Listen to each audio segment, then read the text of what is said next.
മുഖ്യമന്ത്രിയെ കഴിഞ്ഞ ദിവസം അങ്ങ് ഫോണിൽ വിളിച്ചു. മുഖ്യമന്ത്രിയെ നേരിൽ കാണാൻ ശ്രമിക്കൂ. തീർച്ചയായിട്ടും ശ്രമിക്കും. അദ്ദേഹം സംസ്ഥാനത്തിൻ്റെ ഭരണാധികാരിയാണല്ലോ. അപ്പോൾ അദ്ദേഹത്തോട് നോമിനേഷൻ കൊടുക്കുന്നതിന് മുൻപ്, കാരണം ഞങ്ങൾക്ക് വിജയസാധ്യത ഉള്ള പോസ്റ്റ് ആയതുകൊണ്ട് നോമിനേഷൻ കൊടുക്കുന്നതിന് മുൻപ് അദ്ദേഹത്തിൻ്റെ സെക്രട്ടറിയെ ഞാൻ വിളിച്ചിരുന്നു. അദ്ദേഹവുമായി സംസാരിക്കാൻ താല്പര്യമുണ്ടെന്ന് പറഞ്ഞു. അതിനുശേഷം സമയം കിട്ടിയപ്പോഴേക്കും സെക്രട്ടറി തിരിച്ചു വിളിക്കുകയായിരുന്നു. അങ്ങനെ മാധ്യമങ്ങളൊക്കെ തന്നെ മുഖ്യമന്ത്രി ഇങ്ങോട്ട് വിളിച്ചത്, ഞാൻ അങ്ങോട്ട് വിളിച്ചതിൻ്റെ അടിസ്ഥാനത്താണ് തിരിച്ചു വിളിച്ചത്. ഞാൻ CM ആയിട്ട് സംസാരിക്കുന്നത് കേട്ടിട്ട് മാധ്യമങ്ങളൊക്കെ തന്നെ CM വിളിച്ചു എന്നൊരു ന്യൂസ് കൊടുക്കുക. അല്ല, ഞാൻ അങ്ങോട്ട് സെക്രട്ടറി വിളിച്ചതിൻ്റെ അടിസ്ഥാനത്തിൽ തിരിച്ചു വിളിക്കുകയായിരുന്നു. CM-നെ കണ്ട് തിരുവനന്തപുരത്തിൻ്റെ വികസനത്തിന് ആവശ്യമായ ചർച്ചകൾ നടത്താൻ താല്പര്യമുണ്ട്. സ്വാഭാവികമായിട്ട് സിറ്റി കോർപ്പറേഷൻ്റെ മേയർ എന്നുള്ള നിലയ്ക്ക് അത് എൻ്റെ ജനങ്ങളെ ഏൽപ്പിച്ചിട്ട് ഉത്തരവാദിത്വമാണല്ലോ. ഇപ്പം നരേന്ദ്രമോദിജി തിരുവനന്തപുരത്ത് വരുമോ എന്നുള്ളതാണ് ഇനിയിപ്പം വോട്ടർമാർ കാത്തിരിക്കുന്നത്. കാരണം BJP കൊടുത്തൊരു വാക്കുണ്ട്, 45 ദിവസത്തിനുള്ളിൽ പ്രധാനമന്ത്രി നഗരത്തിലെത്തുകയും ഇവിടുത്തെ വികസന പദ്ധതികൾ പ്രഖ്യാപിക്കുകയും ചെയ്യുന്നു. അതെന്തായി? സംസ്ഥാന അധ്യക്ഷൻ തന്നെ ഇവിടെ നമ്മുടെ പുത്തരിക്കണ്ടത്ത് നടന്ന ഞങ്ങളുടെ ഒരു സ്ഥാനാർത്ഥിമാരുടെ സംഗമത്തിൽ പറഞ്ഞതാണ് നരേന്ദ്രമോദി തിരുവനന്തപുരത്ത് എത്തുമെന്ന് പറഞ്ഞത്. അപ്പോൾ അദ്ദേഹം അതിൻ്റെ പണിപ്പുരയിലാണ്, അത് സാധിക്കും. അപ്പോൾ ഈ കഴിഞ്ഞ തെരഞ്ഞെടുപ്പിൽ BJPക്ക് 50 സീറ്റ് NDAക്ക് കിട്ടി. അതിന് അത് ഈ ഒരു പ്രധാനമന്ത്രി ഇവിടെ വന്നൊരു വലിയ വികസന പദ്ധതി പ്രഖ്യാപിക്കും എന്ന് പറഞ്ഞ് ആ ഒരു ക്യാമ്പയിൻ വലിയ രീതിയിൽ ഗുണം ചെയ്തിട്ടില്ലേ? തീർച്ചയായിട്ടും അതുൾപ്പെടെ ഗുണം ചെയ്തിട്ടുണ്ട്. ഞങ്ങൾ നടത്തിയ ക്യാമ്പയിൻ, അതായത് പ്രധാനമന്ത്രി വരും, തിരുവനന്തപുരത്തിൻ്റെ അടിസ്ഥാന പ്രശ്നങ്ങൾ പരിഹരിക്കും, അതുപോലെ തന്നെ 2036 ഒളിമ്പിക്സ് ഇന്ത്യയിൽ നടക്കുമ്പോൾ ഏതെങ്കിലും ഒരിനം തിരുവനന്തപുരത്ത് വെച്ചായിരിക്കും, ഇങ്ങനെ പറഞ്ഞ കാര്യങ്ങൾ വളരെയധികം ഗുണം ചെയ്തിട്ടുണ്ട്. ഒപ്പം ഞങ്ങൾ നടത്തിയ സമരങ്ങളും മുന്നോട്ട് വെച്ച മറ്റ് നിർദ്ദേശങ്ങളും. ഇപ്പം ഞാൻ ആദ്യം ചോദിച്ച ചോദ്യം എന്താണ് മേയറുടെ പ്രയോറിറ്റി എന്നാണ്. ഒന്നാമത്തെ പ്രയോറിറ്റി എന്താണ്? Waste management. അത് എളുപ്പമാണോ?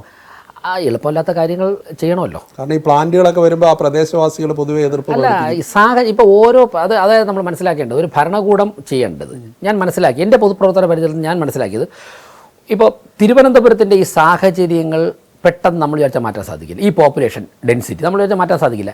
പല ആൾക്കാരും മാധ്യമപ്രവർത്തകരാവട്ടെ ഉദ്യോഗസ്ഥരാവട്ടെ തിരുവനന്തപുരത്ത് ജോലിക്ക് വന്നിട്ട് പലരും ഇവിടെ സെറ്റിൽ ചെയ്യുകയാണ്. അതൊരു നഗരത്തിൽ ഉണ്ടായിക്കൊണ്ടേയിരിക്കും.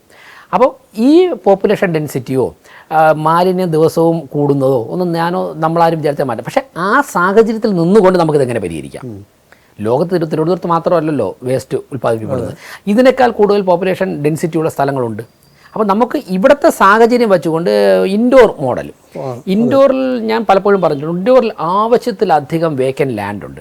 അതുകൊണ്ട് അവർക്ക് 500 അല്ല 1000 ടൺ ചെന്ന് കഴിഞ്ഞാൽ ഒറ്റ പ്ലാന്റിൽ തന്നെ അവർക്ക് ഡിസ്പോസ് ചെയ്യാൻ സാധിക്കും. എന്നാൽ തിരുവനന്തപുരത്ത് അത്രത്തോളം ലാൻഡ് കിട്ടാനില്ല. അപ്പോൾ തിരുവനന്തപുരത്ത് അവൈലബിൾ ആയിട്ടുള്ള ലാൻഡ് ഉപയോഗിച്ചുകൊണ്ട് ടെക്നോളജി, ഏറ്റവും പുതിയ ടെക്നോളജി ഉപയോഗിച്ചുകൊണ്ട് നമുക്കിത് എങ്ങനെ പരിഹരിക്കാം? ഇപ്പോൾ എനിക്കൊരു കാര്യത്തിൽ അങ്ങേറ്റം തന്നെ തെറ്റാണെന്നുള്ള അഭിപ്രായമാണ്. വിളപ്പിൽ ശാലയിൽ എന്ത് ബോധ്യത്തിൻ്റെ അടിസ്ഥാനത്തിലാണ് സിറ്റിയിലെ മാലിന്യം കൊണ്ടുവന്നത്? അവിടെയും മനുഷ്യരല്ലേ.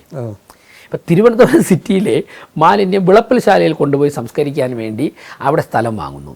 ആ പദ്ധതി പരാജയപ്പെട്ട ആശയം തന്നെ പരാജയമായിരുന്നു.